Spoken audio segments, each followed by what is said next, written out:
తిరుపతి లడ్డూ కాంట్రవర్సీకి సంబంధించి ఒక key update వచ్చిందండి. అదేంటంటే ఒక కైండ్ ఆఫ్ చిన్న ట్విస్ట్ అని చెప్పొచ్చు. సో ప్రీవియస్లీ టీటీడీకి ఘీ సప్లై చేసిన తమిళనాడు బేస్డ్ కంపెనీని టీటీడీ బ్యాన్ చేసింది. అయితే దీనికి రిప్లైగా తమ మీద వస్తున్న అలిగేషన్స్ అన్నీ బేస్లెస్ అని చెప్తూ ఆల్సో అడల్టరేటెడ్ ఘీని వాళ్ళు అసలు సప్లై చేయలేదని చెప్పి ఆ కంపెనీ వల్ల వాదన. అండ్ ఆల్సో ఇదే ఇష్యూకి సంబంధించి డీప్గా ఇన్వెస్టిగేషన్ చేయడానికి సీఎం చంద్రబాబు నాయుడు సిట్ ఇన్వెస్టిగేషన్కి ఆర్డర్ ఇచ్చారు. అయితే ఇంకో సైడ్ ఏమో వైఎస్ జగన్ పీఎం మోడీకి లెటర్ రాయడం జరిగింది. ఏమని అంటే చంద్రబాబుకి అబద్ధం చెప్పడం అనేది అలవాటైంది, అదే అలవాటుతో ఇప్పుడు ప్రసాదం విషయంలో కూడా అనవసరమైన కాంట్రవర్సీ క్రియేట్ చేస్తున్నారు అని చెప్పి ఆ లెటర్లో రాసుకొచ్చారు. అండ్ ఆల్సో ఇదే ఇష్యూకి సంబంధించి సిట్తో ఇన్వెస్టిగేషన్ చేపించాలి అని చెప్పి సుప్రీంకోర్టులో కూడా ఒక పిల్ అనేది వేయడం జరిగింది. అండ్ ఇవాళ మన దగ్గర ఉన్న ఇంకో అప్డేట్ ఏంటంటే సడన్గా కల్కి గురించి ఒక కాంట్రవర్సీ ట్రెండ్ అవుతుందండి. అదేంటంటే కల్కి సినిమాని ఉద్దేశిస్తూ గరికపాటి గారు ఫైర్ అవుతున్నారు.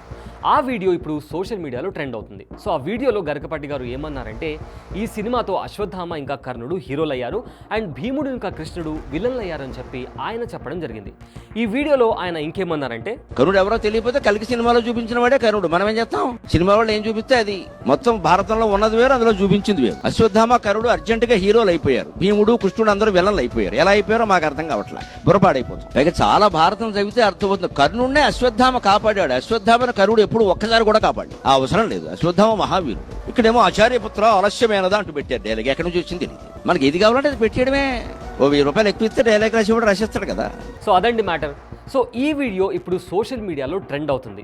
రీజన్ ఎందుకో మీకు తెలిస్తే కింద కామెంట్ చేయండి. అండ్ ఇవాళ మన దగ్గర ఉన్న ఇంకో ఇంట్రెస్టింగ్ అండ్ కాంట్రవర్షియల్ అప్డేట్ ఏంటంటే దేవరా ఈవెంట్ నిన్న క్యాన్సిల్ అయిన సంగతి మనందరికీ తెలుసు. అయితే నిన్న ఫ్యాన్స్ కూడా బాగా హట్ అయ్యారు. ఆఫ్ కోర్స్ వాళ్ళు హట్ అవుతారు, బికాస్ చాలా దూరం నుంచి వచ్చామని ఫ్యాన్స్ శ్రేయాస్ మీడియా మీద ఫైర్ అవ్వడం కూడా జరిగింది. ఫాస్టింగ్ ఉన్నా నేను దేవుని ఇండియన్ చూసినాకనే అది తినాలని చెప్పే కోరిక. లోపల వాటర్ బాటిల్ అడిగినా పోలీసు వాళ్ళు ఏమంటారు, వాటర్ బాటిల్ లేదంట, పోలీసు వాళ్ళ కానీ వాటర్ బాటిల్ లేదు, మరి మాకేమో సార్ వాటర్ బాటిల్. అయితే దానికి సంబంధించి శ్రేయాస్ మీడియా వాళ్ళు ఒక ప్రెస్ నోట్ని రిలీజ్ చేశారు.